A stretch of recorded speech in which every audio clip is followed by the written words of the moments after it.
Your favicon, it might seem small, but without it, your store can look unfinished. The good news, it's super easy to change, and I'm going to show you exactly how to do it step by step. So here on my dev store, you can see that I'm currently missing the favicon.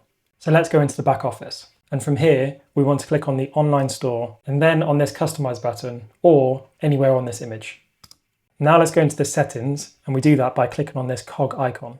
And straight away, we can see that the logo and favicon is here. This theme I'm using is Shopify's Horizon, and Shopify's Dawn theme works in the same way. There are some other themes that work slightly differently to this. For example, Prestige. Instead of seeing logo and favicon up here, you might just see logo or header, and then favicon, you'll have to scroll down and find it further down the list. But once you found it, just click on this drop down, and then you'll see we have this image upload option. Now, a couple of tips when it comes to creating your favicon. Shopify's recommendation is a 32 by 32 pixel squared image. You can go up to 48 or even 64, but I wouldn't recommend going any higher than 64 by 64. For best results, save it as a PNG with transparent background. And finally, don't forget to tie it in with your branding and colors. And once we have our image ready, we're just going to upload it. Click on that, click done.